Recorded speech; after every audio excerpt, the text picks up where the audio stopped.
Ils n'en font qu'à leur tête, ne peuvent pas être dressés, sont indépendants et n'obéissent jamais. Autant d'idées reçues sur les chats.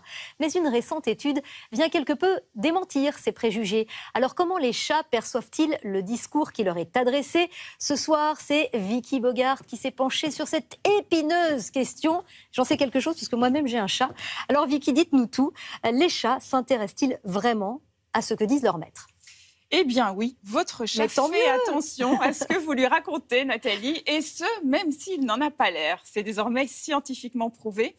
Les chercheurs s'étaient déjà rendus compte que les propriétaires de chats modifiaient leur manière de parler quand ils s'adressaient à leur animal. Ils s'expriment avec un ton plus aigu et une intonation particulière, comme quand on parle au bébé, par exemple. Eh bien, les chats sont sensibles à ce langage qui leur est dédié. Ils font preuve de beaucoup plus d'intérêt quand une personne qui leur est très familière leur parle avec cette tonalité mielleuse.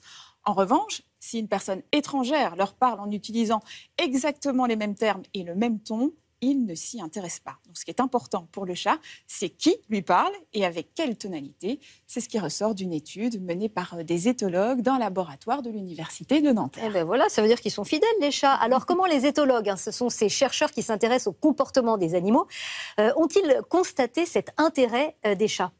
Contrairement aux idées reçues, les chats sont des animaux expressifs, mais la plupart des signes sont peu perceptibles. Les chercheurs ont donc été attentifs à de petits changements de comportement qui prouvent donc l'intérêt de l'animal, comme leurs oreilles qui s'orientent vers le son émis, un mouvement de tête, une pause dans leur toilettage ou encore la dilatation de leurs pupilles. À l'inverse des chats, les chiens s'intéressent au discours des personnes qui ne leur sont pas familières, peut-être parce qu'ils ont l'habitude de sortir, d'être promenés et donc d'entendre de nombreuses voix. Il faut bien qu'il y ait des différences. Alors les chats sont-ils influencés par le comportement de leur maître? Tout à fait, oui. Une étude britannique a montré que les chats pouvaient développer les mêmes traits de personnalité que leurs maîtres. Ils ont interrogé plus de 3000 propriétaires et analysé le comportement de leurs félins.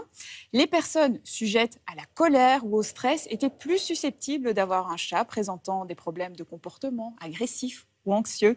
Et les maîtres plus calmes et de bonne humeur auraient un chat plus détendu et agréable, selon leurs conclusions. Et l'inverse est vrai, un chat, ça calme aussi le maître. Voilà, l'effet est positif. Merci beaucoup, Vicky, pour toutes ces informations.